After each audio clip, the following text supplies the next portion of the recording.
C'est face aux lamentations et cris de détresse des pères, mères et enfants victimes des déguerpissements derrière l'Assemblée et environ, depuis environ 10 jours, que le compatriote Alain Kanda Morambo, sans calcul politique ni récupération de la situation, a fait la une en posant un acte humanitaire au QG des victimes le 13 juin 2025. Je suis ici pour apporter mon soutien à toutes ces familles. Voilà, parce que tous on a été interpellés face à cette situation. Et du coup, j'ai pensé apporter mon soutien, comme je disais, si je pouvais apporter un morceau de pain, une boîte de sardines et que ça pouvait servir à 2 ou 3 familles, ben, c'est le plus important pour moi. Moi, je pense, celui qui est humain, au départ, c'est de soutenir nos familles. On n'a pas besoin de grand-chose.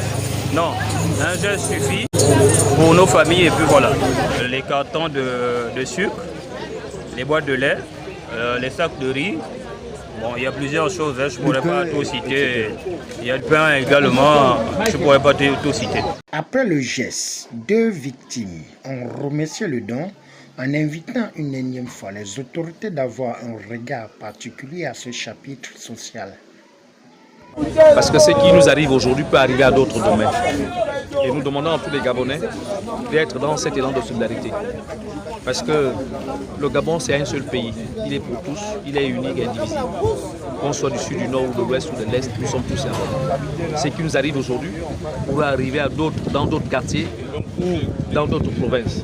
Parce que c'est un vaste projet que le gouvernement a lancé, qui a débuté par notre quartier. Ça va s'étendre dans d'autres quartiers.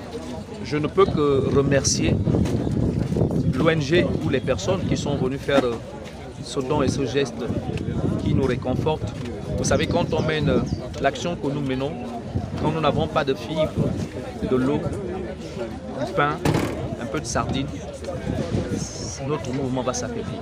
Et quand on nous apporte ces atouts-là, ça nous donne des forces et ça nous donne l'envie de pouvoir continuer ce combat. Ce n'est pas un combat contre le gouvernement, nous nous rendons compte tout simplement en disant que la façon dont nous a été déguerpis, ce n'est pas la meilleure des manières.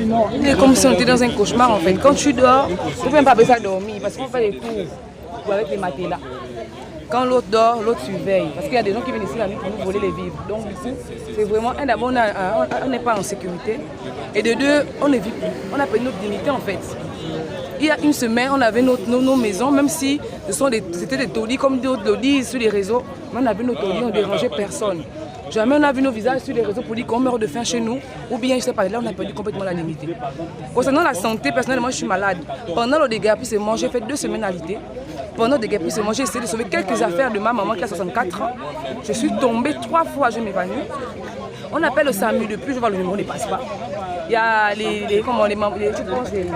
jumelles Kassa qui étaient là hier. J'ai eu à assumer ce problème.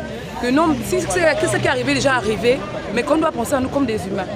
Le SAMU est là, la Croix-Rouge est là, on n'en voit personne. Si c'est qu'ils se sont trompés comme ils le disent et qu'on va nous trouver des solutions. Mais il y a des dépannositaires ici. Avant, il y a une, Dieu, mais c'est que sa maman, elle est infirmière. Elle avait des trucs sur elle. Elle a pu lui remonter santé, etc. On n'a pas de trousse médicale. Nous sommes là, comme vous voyez là, comme des chiens.